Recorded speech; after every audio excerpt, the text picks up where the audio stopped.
Bueno, pues ni modo, ni modo. Vamos a iniciar nuestra clase. Voy a quitar mi video.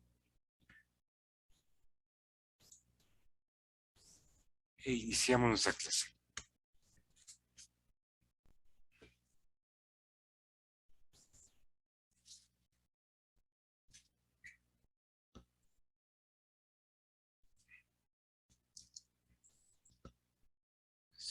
No se conecta nadie más.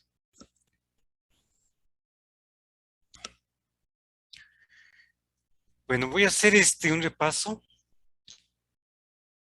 eh, de lo que llevamos, de lo que estábamos estudiando en la última clase. Voy a compartir pantalla.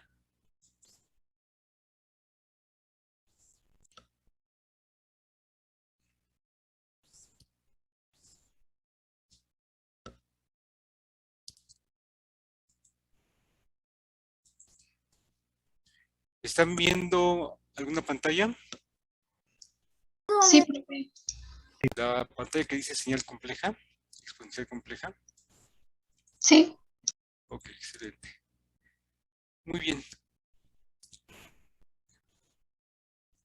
Estoy viendo si no hay más. Aquí viene alguien más.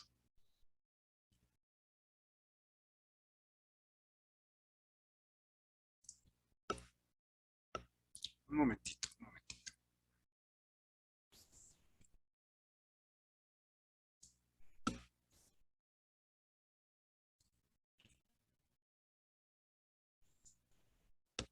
Se están conectando más los compañeros.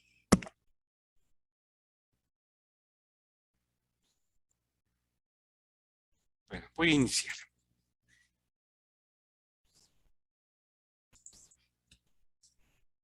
La clase pasada terminamos de revisar las señales importantes para nuestro curso. Señales analógicas. Y establecimos 4 señales. La primera señal, escalón unitario, que ahí tienen la definición.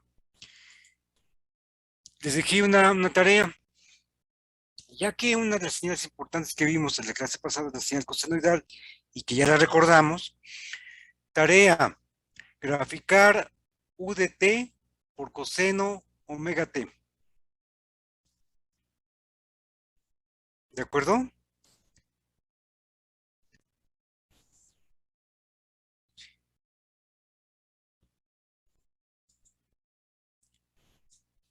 ¿De acuerdo? Graficar coseno omega t por U de t.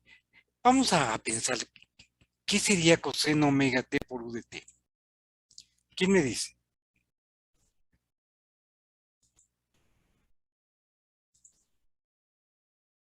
¿Quién me dice? ¿Cómo sería la gráfica de coseno omega t U de t?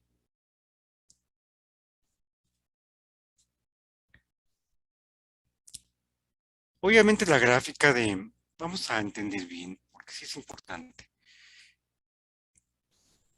La gráfica de un coseno, pues es como esta, ¿verdad? ¿Qué pasa si a esta señal x de t la multiplicamos por u de t? Ahora sí digan.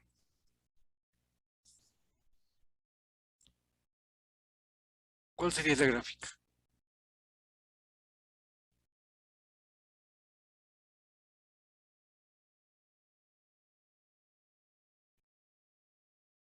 Exactamente, José Salas. Sería coseno omega t, ¿para qué?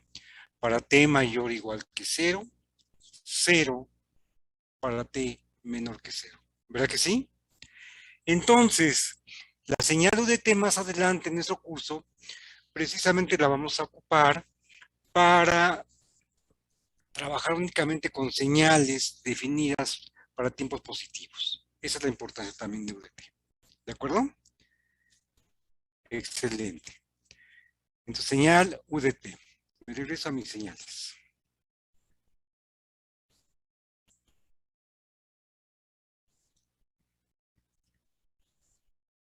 Señal UDT. Segunda señal que establecimos impulso unitario, la cual ahí está la definición que debe cumplir dos condiciones.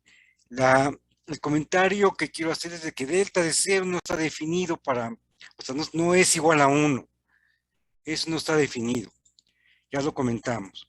Y que esta señal de impulso unitario tiene dos propiedades importantes. La propiedad de muestreo, que trabajamos, y la propiedad de convolución, que también entendimos esa propiedad de convolución entre un ejemplo e incluso aterrizamos esa propiedad al concepto de sistema, donde establecimos que la salida de un sistema y de t, sistema analógico, lo vamos a demostrar, se determina mediante la integral de convolución, es decir, conociendo h de t, la respuesta al impulso del sistema, que es lo que caracteriza al sistema en el tiempo continuo, y conociendo x de t, se puede determinar y de t si resolvemos esta integral con respecto de tau. Y mediante nuestro ejemplo de convolución, entendimos qué papel juega esta t. La tercera señal analógica que establecimos fue la señal coseno. Una señal coseno analógica, que la repasamos, mencionamos que está caracterizada por 4 parámetros, donde tenemos la frecuencia analógica en radianes sobre segundo, y esta frecuencia analógica es igual con 2pi por f minúscula, donde esta f minúscula es el inverso del periodo de muestreo, es decir, 1 sobre t.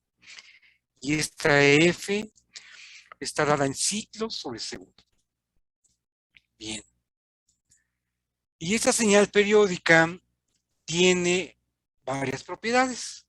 Una de ellas es que siempre es una señal periódica. Siempre. Señal periódica. Se están anexando más alumnos. Señal periódica. Entonces, recuerden eso, una señal coseno analógica siempre es una señal periódica. ¿De acuerdo? Muy bien. Lo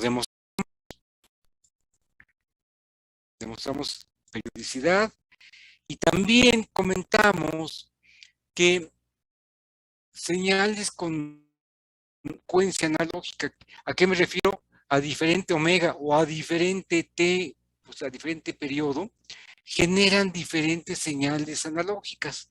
¿Y por qué es importante ese comentario? Porque eso no va a pasar con la señal coseno discreta. Por eso es importante. Ni la propiedad A ni la propiedad B se van a cumplir al 100% en señales coseno discretas. Otra propiedad súper fundamental de la señal coseno analógica es de que la frecuencia analógica teóricamente va de menos infinito a infinito. Es decir, que esta t que pertenece a los reales, porque es tiempo, t pertenece a los reales, puede ser tan pequeñita que omega tiene infinito. O puede ser tan grande que la omega se tiende a cero, ¿no? Entonces, teóricamente va de menos infinito a infinito. Eso va a ser fundamental para nuestros cursos. Entonces, repito, señal coseno analógica tiene un rango de frecuencia de menos infinito a infinito.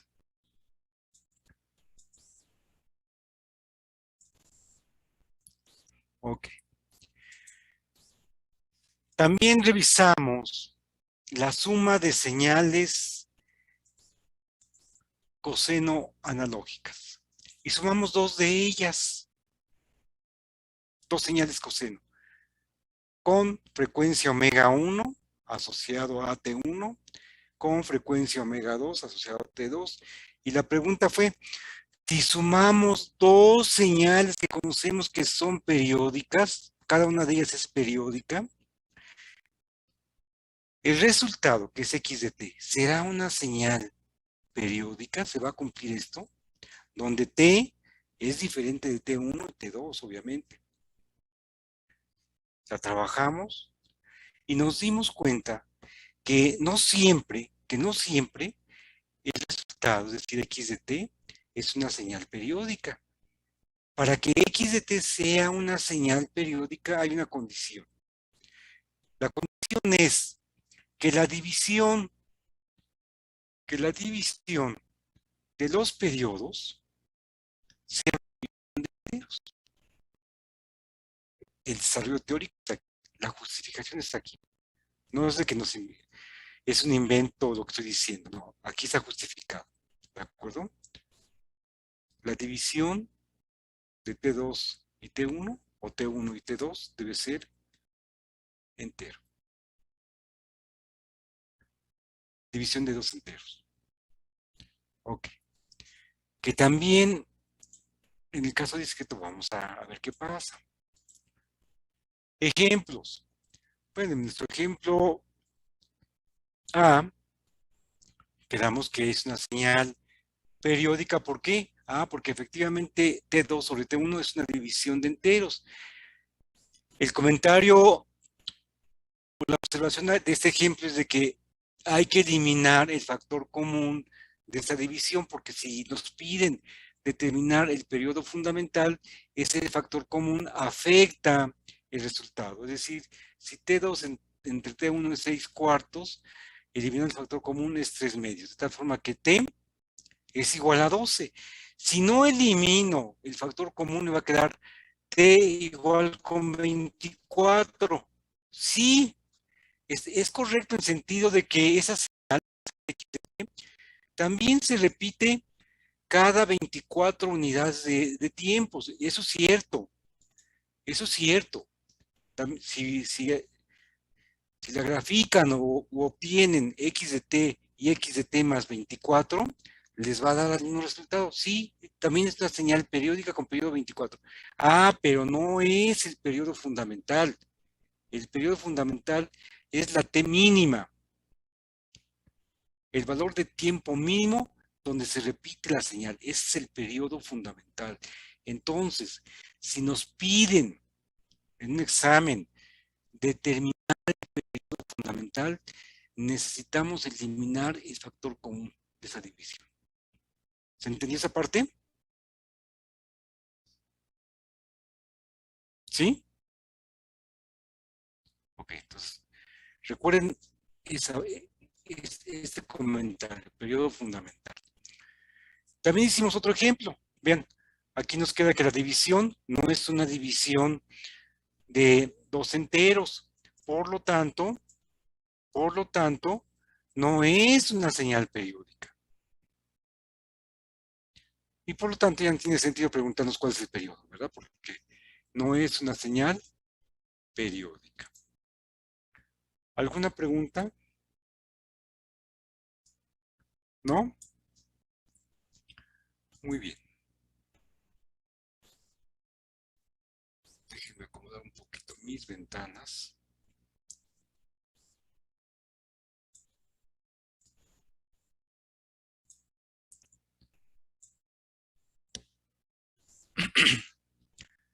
Otra señal que también establecimos la clase pasada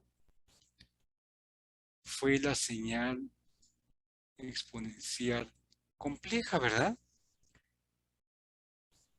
Bueno, hicimos otro ejemplo y se los dejé de tarea, ese de aquí. Este de aquí, que ahí está la solución. Es decir, tengo esa señal y la pregunta ¿es una señal periódica? Y si es periódica, ¿con qué periodo? Ese fue de tarea.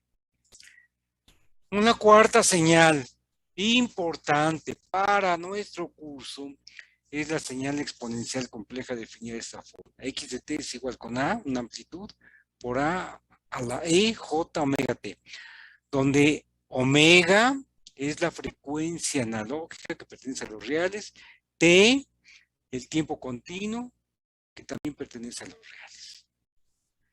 Muy bien. Y la pregunta era, ¿esta señal exponencial compleja será una señal periódica? Pues lo que hicimos fue trabajarla así como está definida.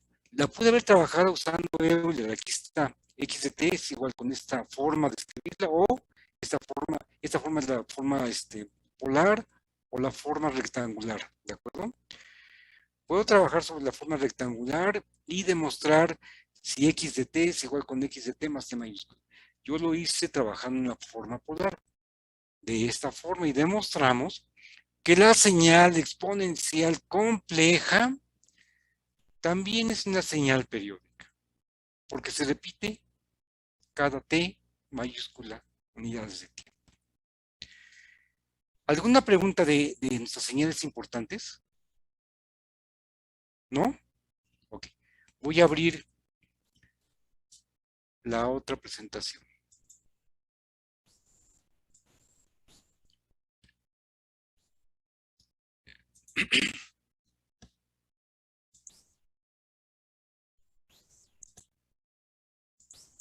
¿Están viendo clase 2? Sí. Sí, profe. Sí, ok, excelente. En la clase 2, ¿qué fue lo que establecimos? Un concepto fundamental para ustedes. Iba a decir para ustedes, para todos nosotros. Ya trabajamos en el dominio del tiempo continuo. Más adelante vamos a trabajar en el dominio del tiempo discreto. Y más adelante vamos a trabajar en el dominio de Laplace. Y también en el dominio Z. Pero no son los únicos dominios. En el próximo curso vamos a hacer énfasis en un dominio diferente, que es el dominio de la frecuencia. Omega. Omega, recuerden que es la frecuencia. Pero les comentaba que cuando veamos Laplace, yo la voy a establecer, la transformada de Laplace, como una generalización de Fourier, que es esta fórmula. Voy a decir, miren, aquí hay un problema en esta fórmula. ¿Y cómo lo resolvió una persona llamada Laplace? Entonces lo resolvió de esa forma. Entonces vamos a entender por qué la ecuación de Laplace y para qué nos sirve. Pero sí nos hace falta entender a cierto nivel en este curso, porque no vamos a entrar en este curso al detalle de la transformada de Fourier de tiempo continuo, porque lo vamos a ver el próximo curso al detalle, pero sí me hacen falta ciertos elementos teóricos que voy a utilizar en señales de sistemas 1, nuestro curso.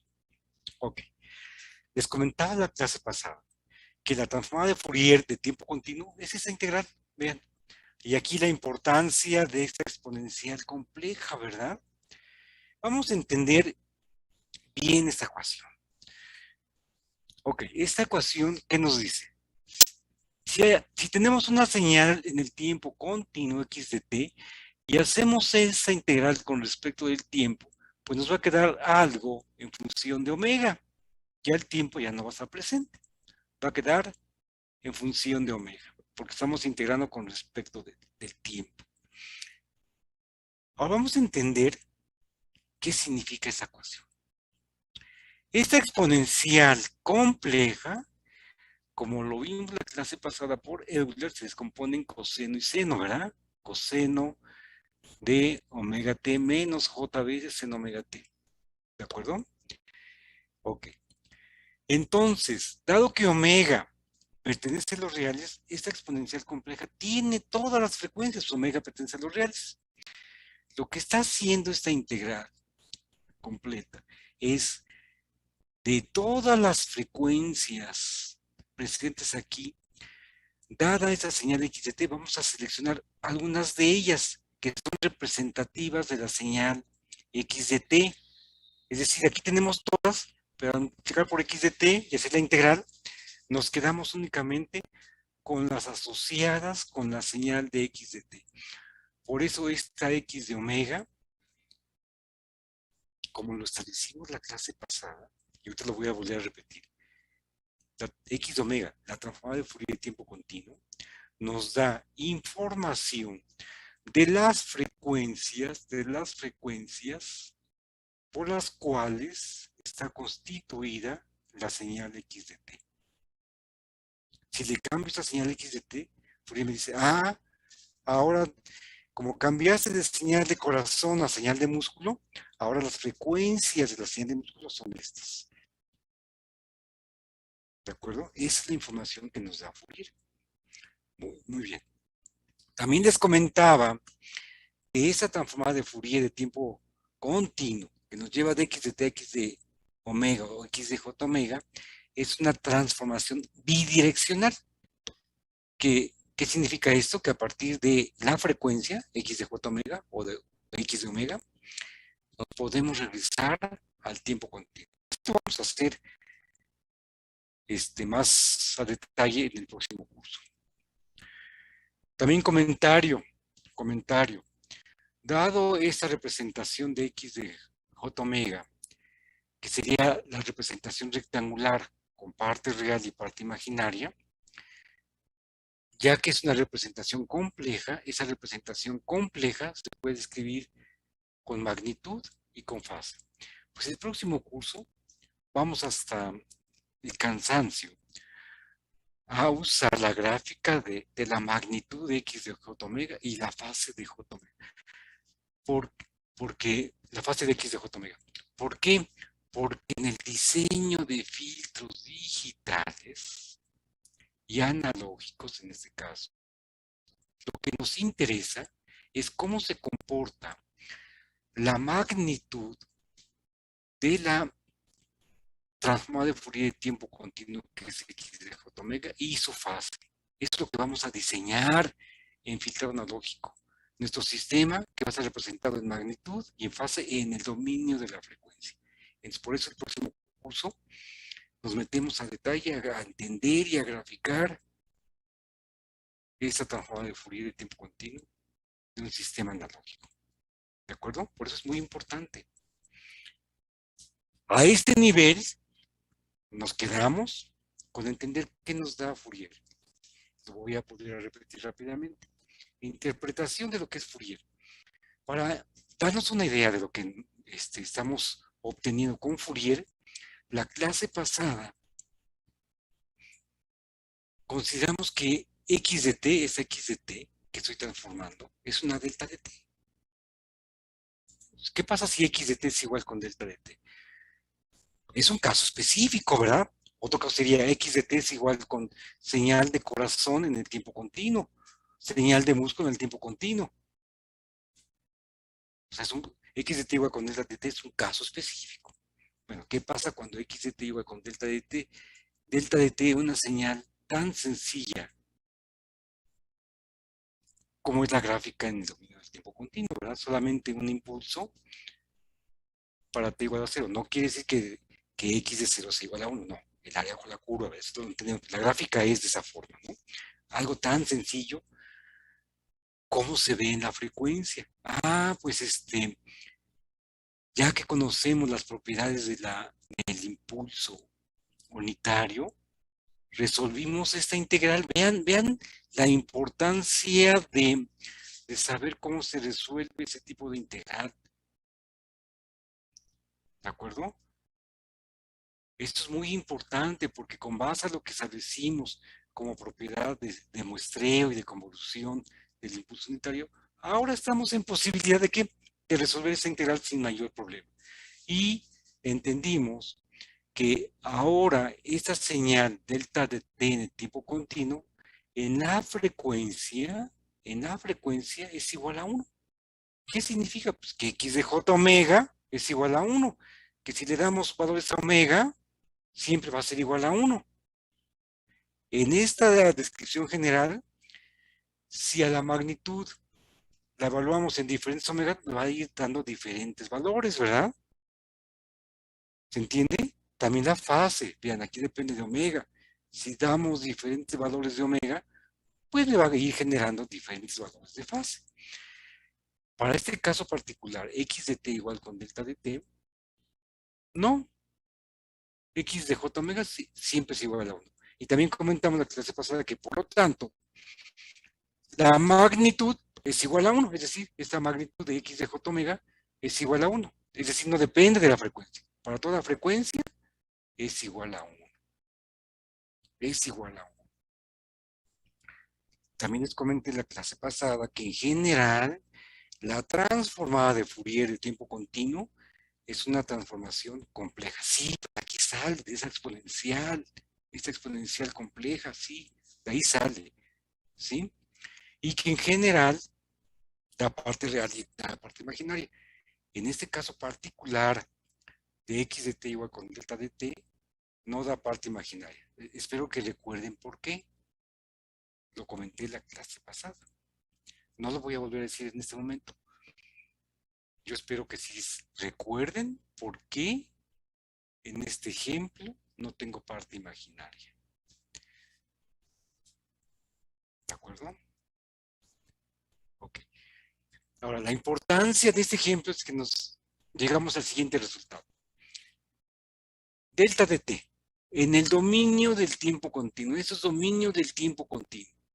La gráfica es esta. Sí, este impulso de A igual a 1. Perfecto. Una señal muy sencilla. Muy sencilla. Pero cuando la transformamos al dominio de la frecuencia analógica, vean ahora gráfico contra omega, ya no contra t, sino contra omega, nos damos cuenta que su magnitud es una constante.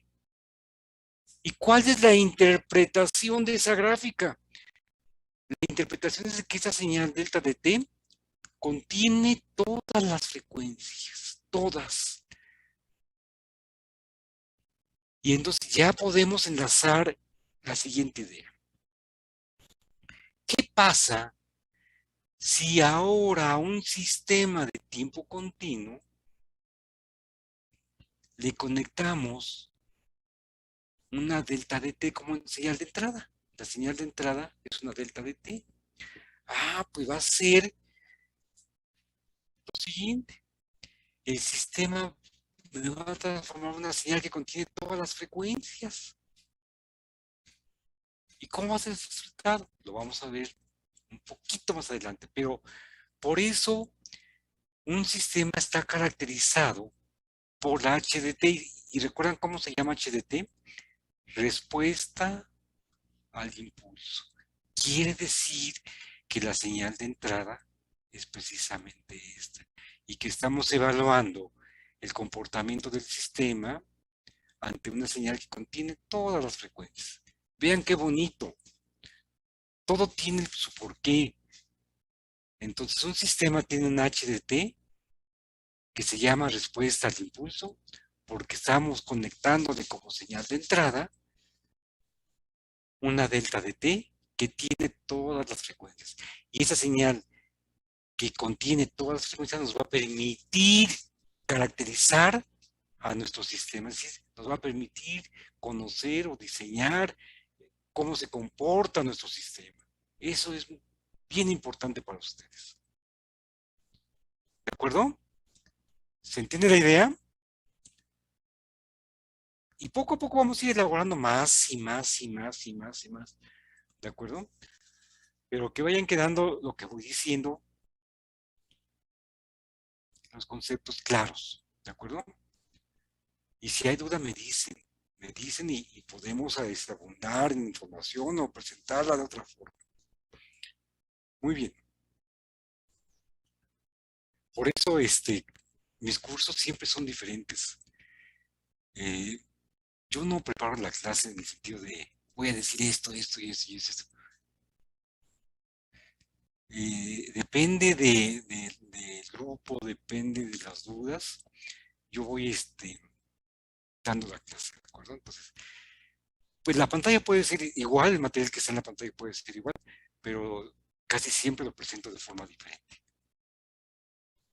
Ok. Entonces, si no hay dudas, me sigo.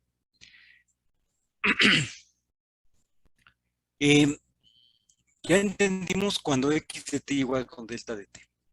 Para entender más qué nos da Fourier, bueno, ahora consideramos que x de t es igual con coseno omega 0 t, donde omega 0 es un valor específico de frecuencia, un valor único de frecuencia. Cuando escribo coseno omega t, estoy diciendo, bueno, la señal coseno puede tomar un valor específico, pero el que sea, ¿no? Porque pertenece a los reales. Aquí diciendo, es omega 0.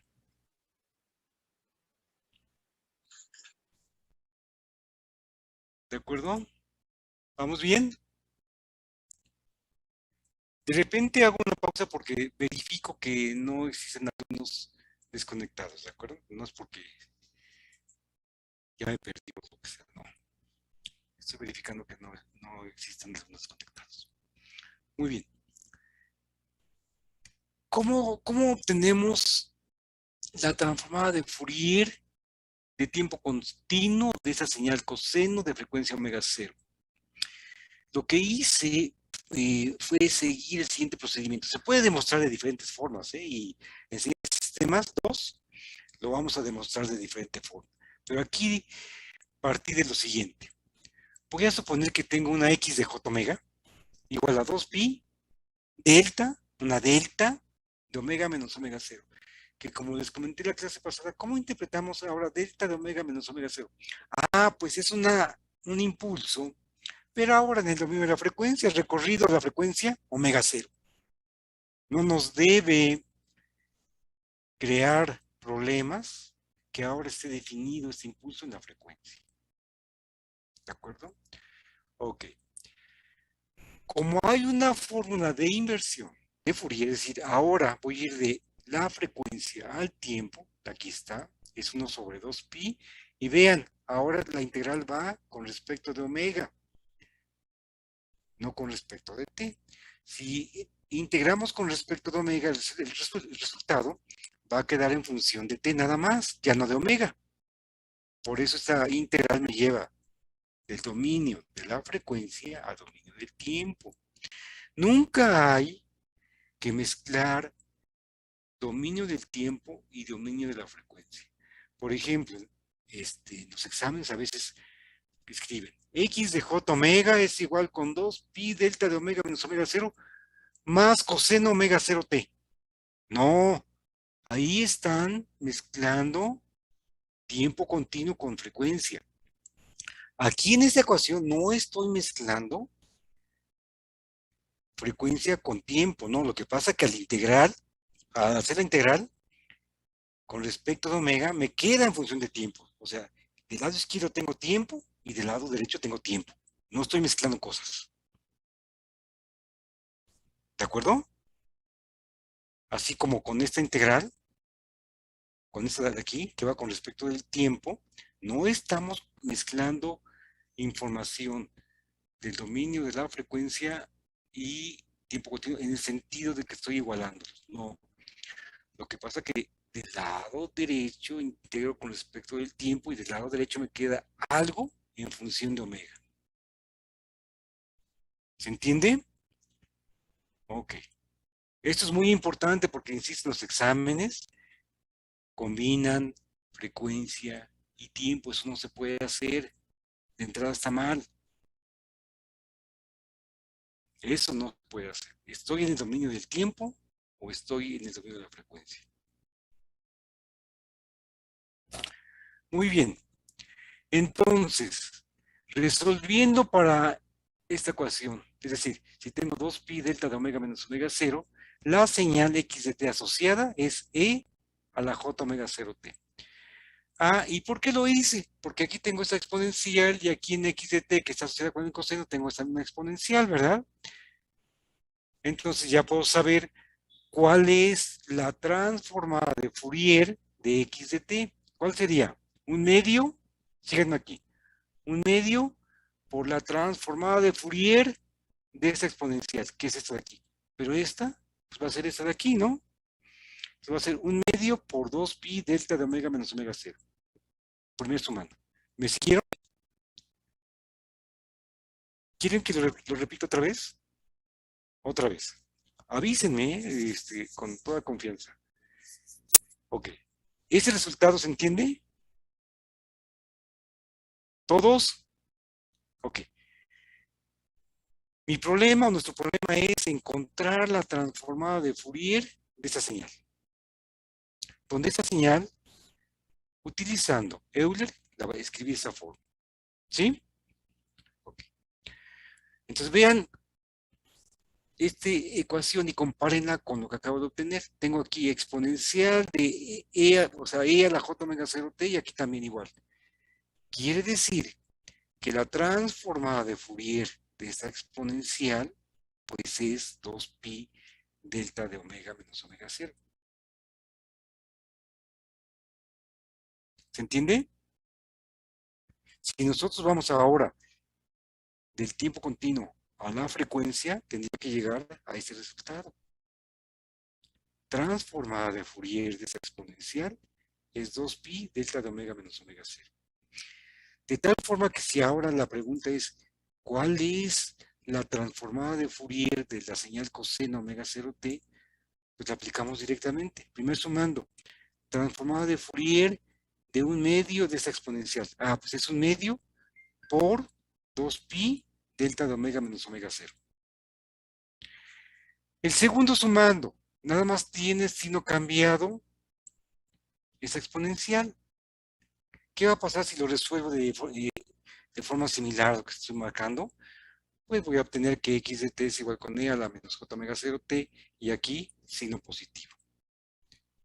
Quiere decir que la transformada de Fourier de un medio de e a la menos j omega 0t va a ser igual con 2pi delta de omega más omega 0. Nada más es un cambio de signo. Por lo tanto, si tenemos la señal coseno de esta forma, la representamos por Euler de esta forma, y encontramos que la transformada de Fourier de esta señal coseno son dos impulsos en la frecuencia. Uno recorrido a omega 0 y otro recorrido a menos omega 0. De amplitud pi. De tal forma que ahora tengo dos representaciones de una misma señal, la señal coseno. Dominio del tiempo continuo, la gráfica que ya conocemos. Una señal coseno de frecuencia omega 0, obviamente asociado con un periodo de 0. Si sacamos la forma de Fourier de tiempo continuo, lo que dice Fourier, la gráfica de magnitud es esta de aquí. ¿Sí? Vean, frecuencias negativas, frecuencias positivas. Si le hacemos caso únicamente a frecuencias positivas, ¿qué decimos? ¿Cómo lo interpretamos? La interpretación es esta señal coseno omega 0t nada más tiene una frecuencia. ¿Cuál? En omega 0. Nada más tiene una frecuencia en omega 0. Vamos a hacer el siguiente ejercicio mental.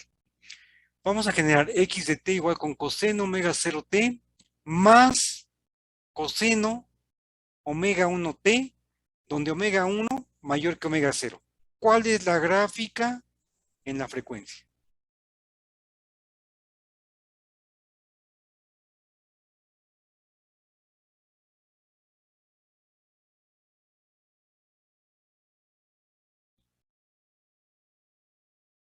¿Se entendió el ejercicio que estamos haciendo, el ejercicio mental que estamos haciendo?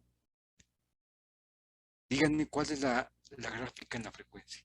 Si tengo la suma de coseno omega 0t más coseno omega 1t, donde omega 1 mayor que omega 0. ¿Cuál sería la gráfica? ¿Cómo se la imaginan?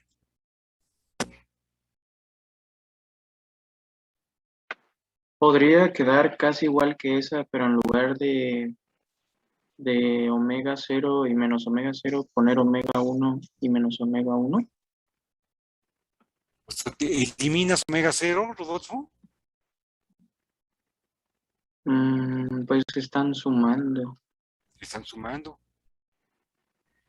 El Y dice que próximo omega curso, 1 es mayor que omega 0, ¿no? déjame darte una información más. En el próximo curso demostramos que la transformada de Fourier de tiempo continuo tiene la propiedad de linealidad. ¿Qué significa esto? Que si tengo x de t igual con x1 de t más x2 de t, la transformada de Fourier de tiempo continuo es la suma de las transformadas individuales.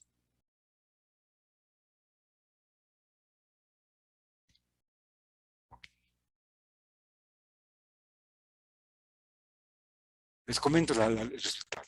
Si tenemos la suma de dos cosenos de frecuencia omega 0 y omega 1, por Fourier nos va a dar esta gráfica con impulsos en omega 0, pero también con otros impulsos en omega 1 y en menos omega 1.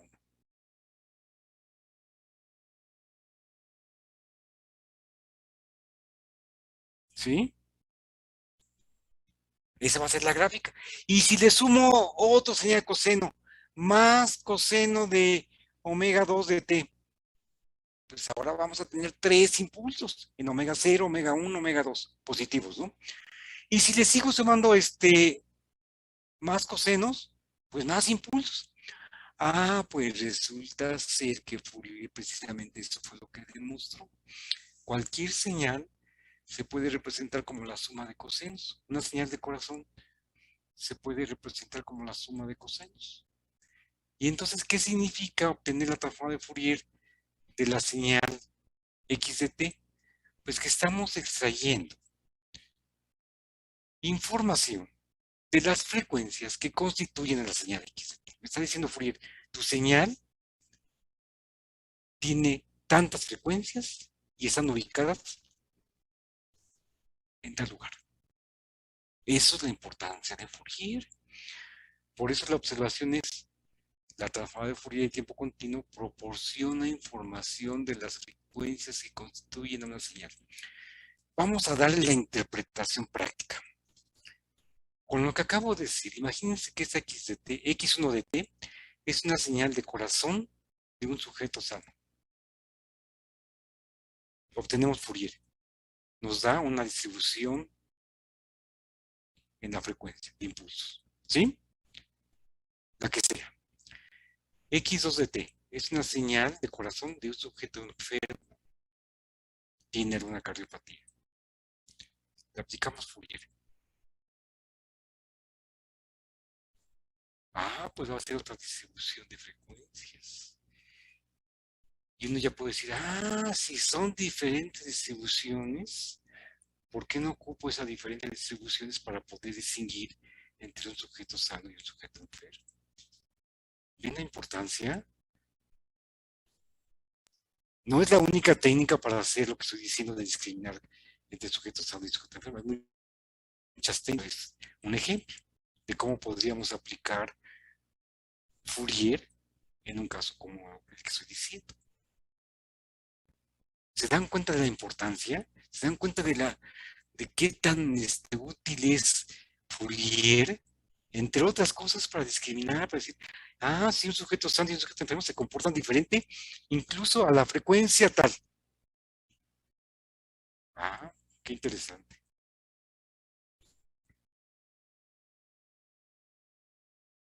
¿No? Y por eso los trabajos de investigación, sí, tal sujeto sano tiene una distribución en la frecuencia de tal forma. Y cuando se enferma, ese rango de frecuencia se modifica. Qué bonito. Qué bonito. Y luego más aún, ya que apliqué Fourier y ya sé qué frecuencias cambiaron, lo puedo reconocer automáticamente, es decir, si me llega una señal de corazón sana y enferma, lo meto a la computadora de esos registros, ¿puedo hacer una discriminación automática? Sí, hay lo que se conoce como redes neuronales que en la maestría estudiamos, clasificadores, que automáticamente reconocen que se trata de señales diferentes y por lo tanto de estados fisiológicos diferentes. Vean qué bonito. Y así hay muchas cosas en procesamiento de señales. ¿Alguna pregunta? ¿Algún comentario? ¿No? Entonces estoy repasando con calma lo de Fourier porque es muy importante. Son las bases para nuestros cursos de señales sistemas 1, 2 y filtrados. Si uno entiende esos conceptos, va a llegar a filtrados y decir, sí, ahora estamos haciendo esto, por eso, por eso, por eso. Entonces, desde ahora yo estoy les estoy transmitiendo esa información para que no se les haga complicado cuando lleguemos a hacer este más 2 o filtrado. ¿Sí? Ya para que lleguen con esa información, con esos antecedentes. Ok, vamos a avanzarle más.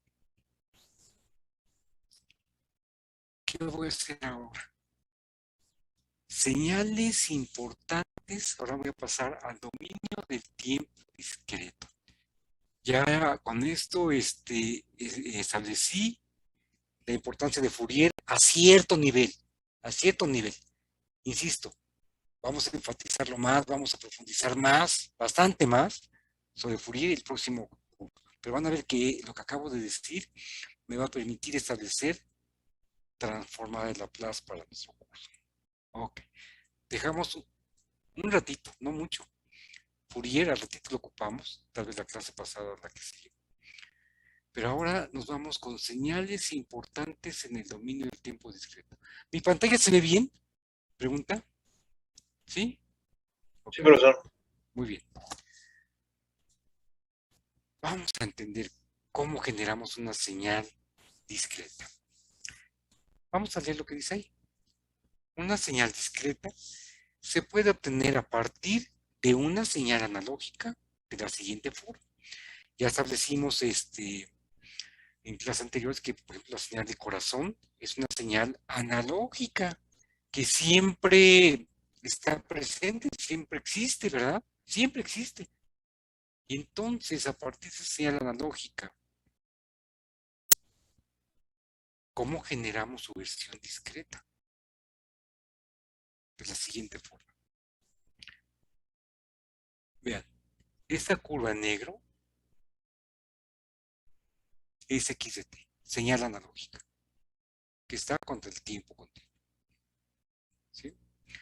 De esa señal analógica voy a tomar muestras de amplitud a ciertos tiempos equidistantes. Al tiempo t, al tiempo 2t, al tiempo ni por t. Vean, ni es un entero, ¿no? Para 1, 2, lo que es real es t, ¿no? T es una variable real. Pero aquí tengo 1, 2, ni. N y n en general es un entero. Ok. Tiempos equidistantes. Esta t, por favor, no confundir con el periodo de una señal analógica. No es el periodo de una señal analógica. Desafortunadamente en los libros, y siempre se ha acostumbrado, que cuando estamos tomando muestras, es decir, estamos muestreando una señal analógica,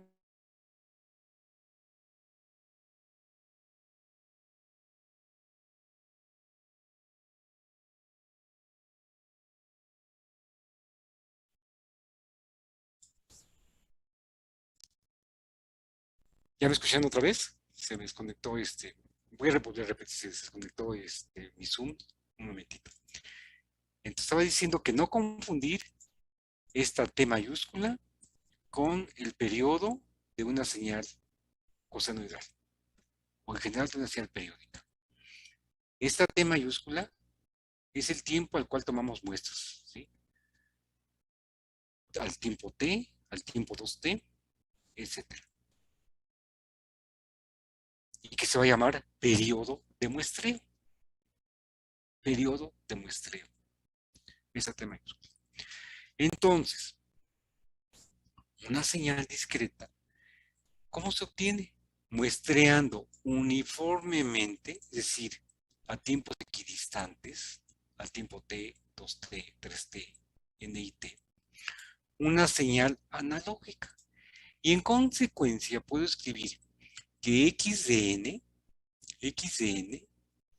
donde esta n es el número de muestra, 1, 2, 3, ni, es igual con x de t evaluada en t igual con nt. X de 0 es igual con x de t evaluada en 0. Sí, sería este punto. X de t evaluada en t igual a 0. X de 1 es igual con la señal x de t evaluada en t igual con nt. t igual con nt. ¿De acuerdo? Donde esta n ya es un entero, pero que está asociado con el periodo de muestreo, ¿sí? A t, 2t, 3t, n y t. ¿De acuerdo?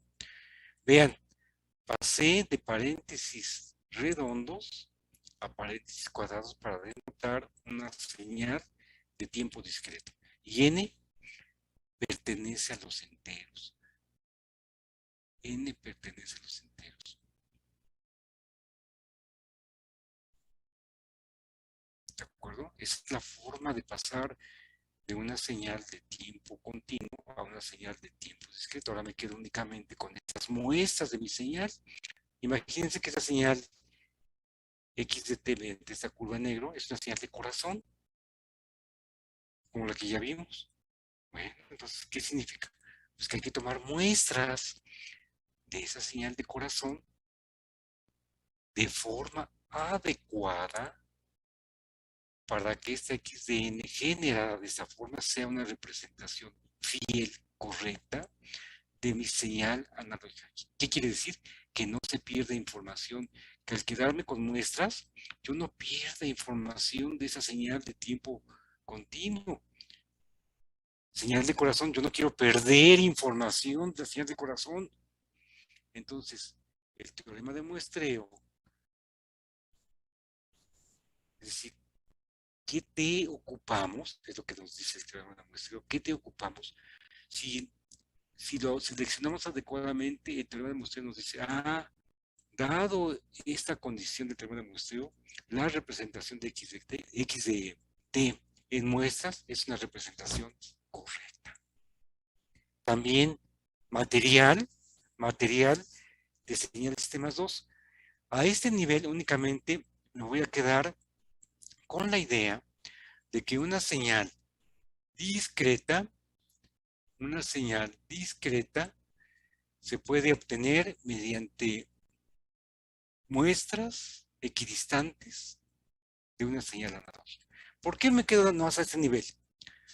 Porque para entrar al teorema de muestreo necesito Fourier a mayor detalle. Entonces, por eso este teorema de muestreo se va a señales de sistemas 2.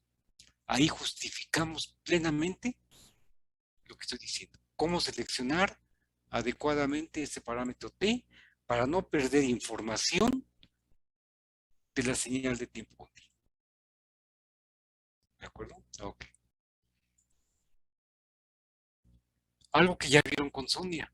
Yo estaba escuchando un poquito de su clase con Sonia. Una señal discreta se puede considerar como un vector. X de n es igual con el valor de amplitud de la señal de tiempo continuo al tiempo igual a 0. Elemento 1 del vector. Al tiempo t, al tiempo n y t, etc. Entonces, una señal va a ser un vector. Y hace rato estaban graficando con Sonia una señal de tiempo discreta. Pues una señal discreta es un vector. Y MATLAB está diseñado para trabajar de forma óptima con vectores y matrices. Si uno puede establecer el problema con vectores y matrices, MATLAB trabaja de forma óptima. ¿De acuerdo? Esa es la plataforma de MATLAB. Trabajar con vectores y con matrices, donde un vector es una señal para nosotros en el procesamiento de señales, una matriz es una radiografía de rayos X.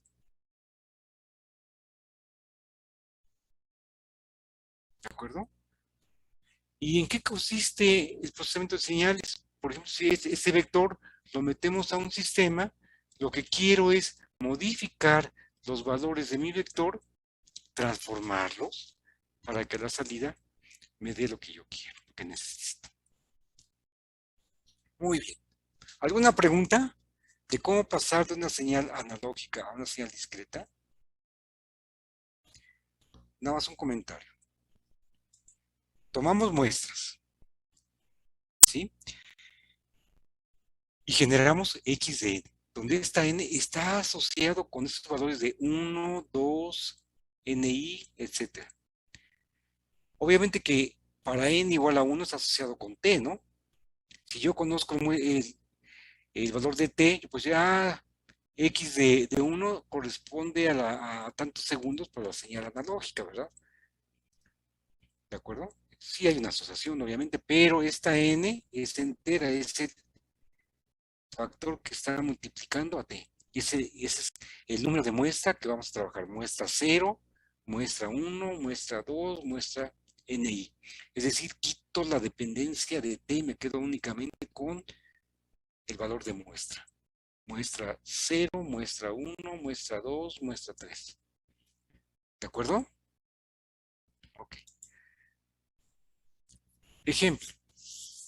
Vamos a considerar que tenemos esta gráfica y la ponemos como un vector. ¿Cómo la ponemos?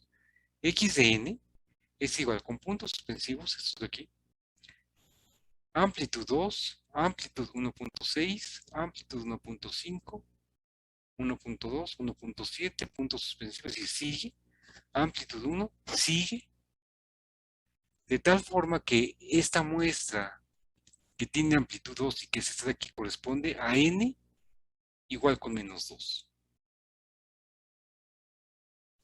Esa muestra de 1.5 de amplitud corresponde a n igual a 0. Vean que efectivamente el eje horizontal es n y es entero. No quiere decir que la amplitud tenga que ser entero. Es 1.6, la amplitud puede ser un real. Lo que es un entero es el eje de tiempo. Si una señal de corazón pues tiene diferentes valores de amplitud, ¿verdad? Puede ser lo que ustedes imaginen, es real la amplitud de la señal de corazón. Entonces también en una señal de tiempo discreto, pues es tiempo discreto, el eje es una variable entera y la amplitud puede ser real. O puede ser entera, como en este caso 2, ¿no? 2 o 1.6. ¿De acuerdo? Ok.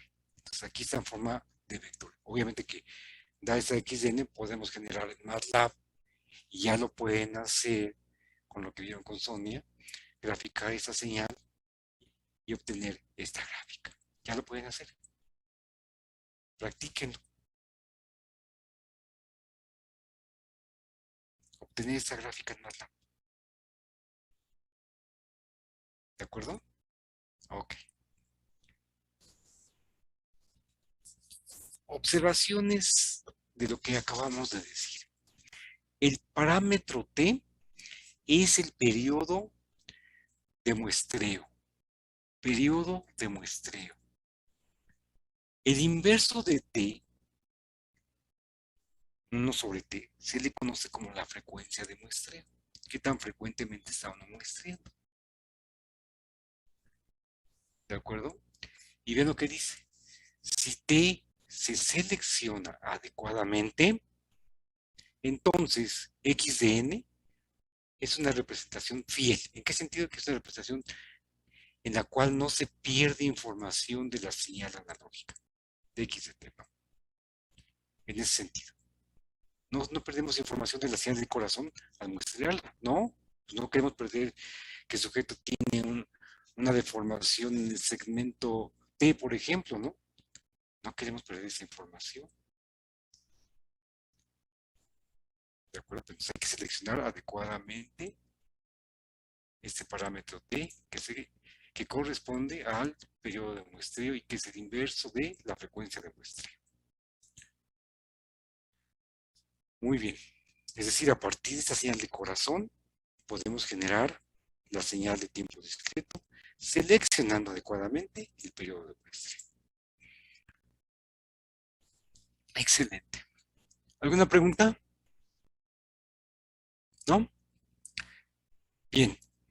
Ya con este antecedente de cómo generar una señal de tiempo discreto a partir de una señal analógica, vamos a entrar a establecer las señales importantes discretas para nuestro curso. Y es un camino similar a lo que ya hicimos para señales analógicas. Vean, impulso unitario. Aquí está más fácil. la definición, delta de n es igual a 1, aquí sí es igual a 1, para n igual a 0. Para n igual a 0, delta de 0 es 1. 0 en otro caso. ¿De acuerdo? Aquí sí no hay problema. Esta definición. Un impulso unitario discreto. Esto no se llama delta de Dirac. La delta de Dirac es el impulso unitario en el tiempo continuo. ¿De acuerdo? ¿Alguna pregunta? Ok. Muy bien. Ahí está la gráfica. Si no hay preguntas, vamos a lo siguiente. Esto es fundamental. Fundamental. Vamos a considerar que tenemos la señal discreta XN como la que se ve en la pantalla. En la muestra 0, es decir, n igual a 0, tiene amplitud 3, en la muestra 1 tiene amplitud 2, en la muestra 3 tiene amplitud 1 y en todas las demás muestras es 0. Las crucecitas están marcando amplitud 0. De tal forma que en forma vectorial la colocaríamos como 3, 2, 0, 1, asumiendo que 3 está, corresponde a la muestra n igual a 0, n igual con 3, y después todo es 0. ¿Alguna pregunta? ¿No? Díganme. ¿Vamos bien? ¿Todo bien? Sí, profesor. ¿Sí? Ok. Me regreso aquí para hacer la transición. Vamos aquí, aquí. Vamos a descomponer esta señal de la siguiente forma. Vean. Voy a generar una señal x1 de n únicamente con el impulso que está en n igual a 0. Este de aquí. De amplitud 3 y después todo lo demás, 0. De tal forma que x1 de n es igual ¿con quién? Pues es un impulso de amplitud 3, entonces x1 de n es 3 veces delta de n. ¿Alguien tiene algún problema con eso? ¿No? ¿Todos bien? Ok, voy a generar una señal x2 de n con la información en n igual a 1. Tiene amplitud 2. ¿Qué significa esto? Que es un impulso recorrido una muestra a la derecha.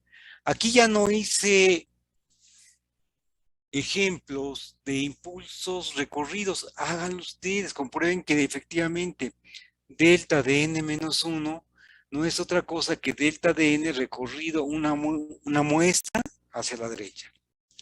¿Se entiende lo que van a hacer? ¿Sí? Ok. Me sigo aquí ya sin transiciones. Muy bien. Aquí tengo x2 de n. Voy a generar una x3 de n con esta muestra. Tiene amplitud 0. Sí, todo es 0. x3 de n es igual a 0. Para cualquier n es 0. ¿Sí? Una x4 de n con esta información. ¿Cómo represento matemáticamente esto? Pues es una delta recorrida 3 muestras hacia la derecha, ¿verdad? Entonces, x4 de n es delta de n menos 3. ¿De acuerdo? Que si sumamos verticalmente estas 4 señales, ¿qué nos queda? Vamos a hacerlo. Voy a empezar en menos 1. En menos 1 tenemos 0, 0, 0, 0. Pues entonces es 0 en menos 1. En n igual a 0, tengo 3 más 0, más 0, más 0, me queda 3. Voy a hacer uno más. En 3, ¿qué tenemos? 0, 0, 0, 1. Me queda este de aquí. Ah, pues la suma de x1 de n más x2 de n más x3 de n más x4 de n es x de n. Sí, nada más he descompuesto esta señal x de n en estas cuatro señales. ¿Y por qué lo hice? Por lo siguiente, vean. Si ya llegamos a esta ecuación, puedo establecer esto de aquí, que x de n es igual con x1 de n más x2 de n más x4 de n. Aquí me salté x3 de n porque es ceros, ¿no? Lo puedo meter y no pasa nada. x3 de n es igual a 0, ¿no? Esto de acá. x3 de n es igual a 0. Entonces, no pasa nada si la quito. Que es igual con 3 veces delta de n más 2 veces delta de n menos 1 más delta de n menos 3. Muy bien. ¿Cómo represento esta ecuación con una sumatoria? Para este ejemplo, podemos escribir que x de n es igual con k igual a 0 hasta 3 de x de k delta de n menos k. Vamos a desarrollarla primero y ahorita la entendemos. Si escribo esta ecuación de esta forma, vean, para k igual a 0 me queda x de 0 por delta de n.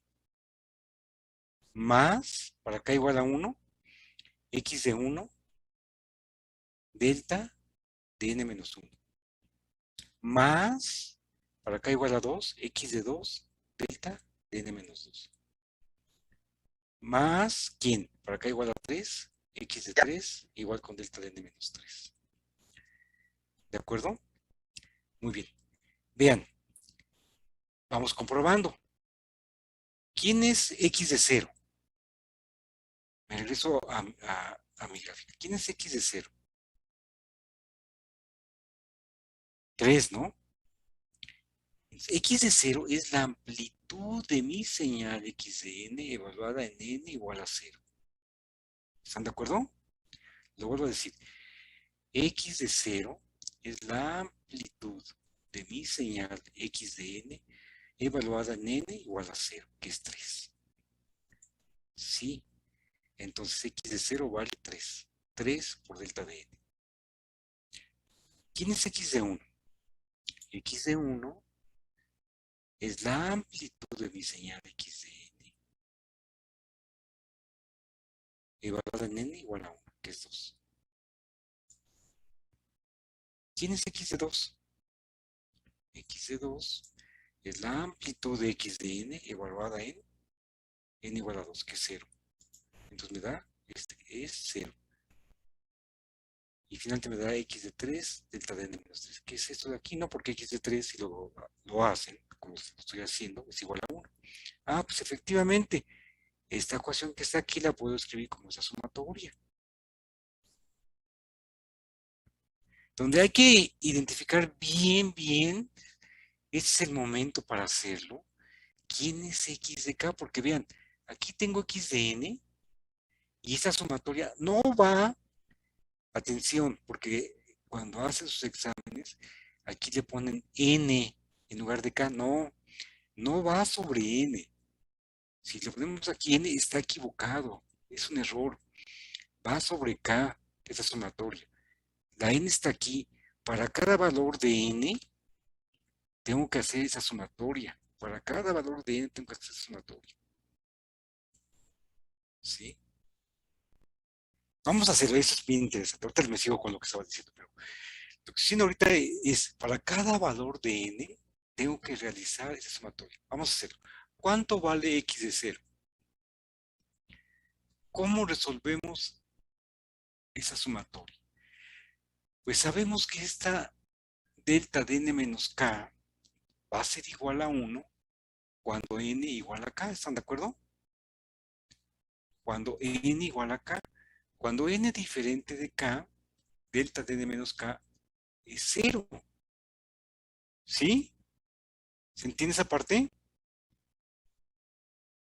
Ok, si no se entiende me regreso. Lo definimos. Déjenme ver. ¿Dónde? Aquí. No, aquí no. Aquí. Aquí está la definición de delta D. Vamos a definir ¿quién sería delta de n menos k? Donde obviamente k es un entero, no puedo sumar n que es entero con un real, ¿de acuerdo? Porque quedaría algo real. No, eso está mal. Tiene que ser el argumento entero. ¿Quién sería delta de n menos k? Sería igual a 1 para cuando el argumento, que es n menos k, igual a 0. ¿Qué significa o qué implica? Que n igual a k. Y 0 en otro caso. ¿Están de acuerdo? Sí, entonces es lo que estoy diciendo aquí. Estoy diciendo, ¿cuánto vale x de 0?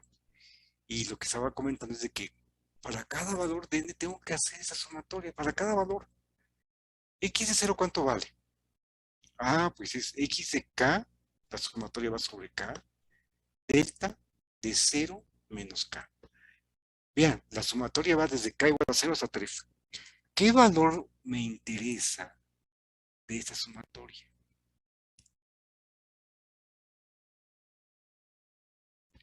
N igual a 0. O en otras palabras, ¿cómo resolvemos esta sumatoria? ¿A qué es igual? Cuando me pregunto, ¿cuál es el valor de x de 0? Es un caso particular, x de 0. N igual a 0, n igual a 0.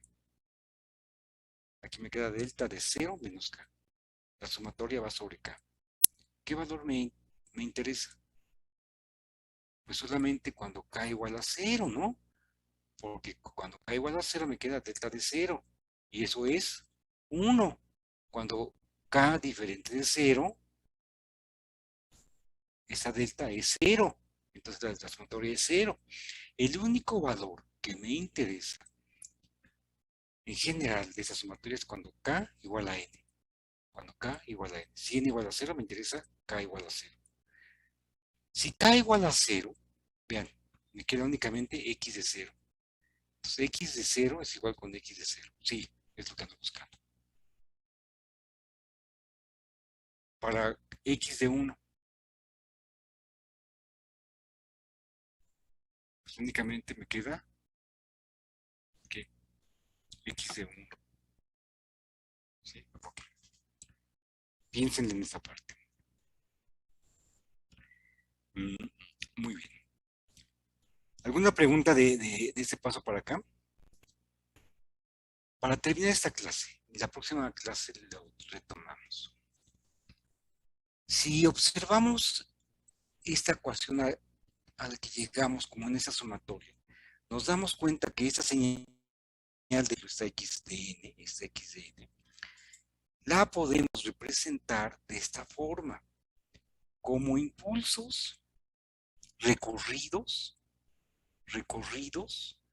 y ponderados por estas x de k, donde estas x de k corresponden a las amplitudes de esta x de n.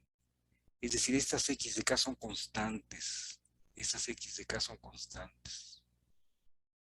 Son las amplitudes de x de n. Entonces x de n, insisto, se puede representar de este ejemplo como impulsos recorridos y ponderados por x de k. Ah, pero si tengo otra señal x de n, igual.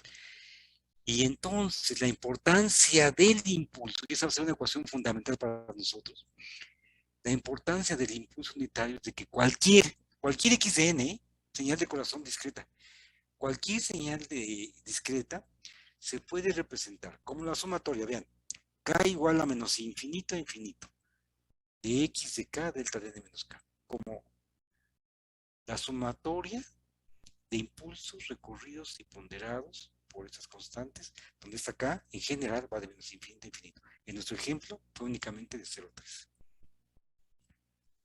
Esa es la importancia del impulso unitario. ¿Por qué no es importante? Porque si x de n es la señal de entrada al sistema, pues significa que al sistema le estamos metiendo estos impulsos recorridos. Y de ahí otra vez sale respuesta al impulso del sistema. Poco a poco íbamos tratando de enlazar conocimientos. Quédense con estas ideas y el próximo lunes les seguimos y me dicen Sí entendimos, tenemos problemas en esta parte, etc. ¿De acuerdo? Ya van teniendo mucha tarea, ¿eh?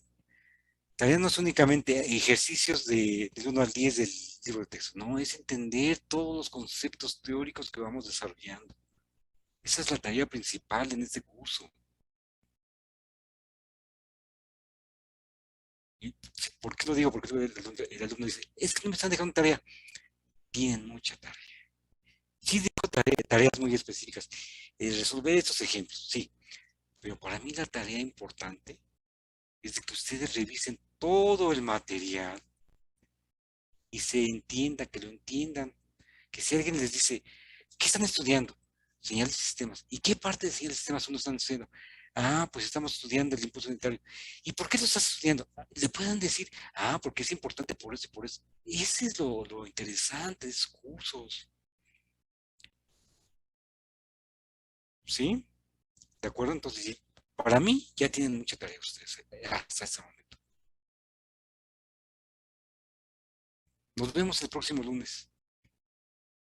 Buen fin de semana. Nos vemos. Nos vemos, profe. Buen fin. Nos vemos, profe. Buen fin, Gracias. gracias. Hasta luego. Hasta luego. Hasta luego. Hasta luego, profe, gracias. Hola, profesor, buena tarde. Buenas tardes, nos vemos.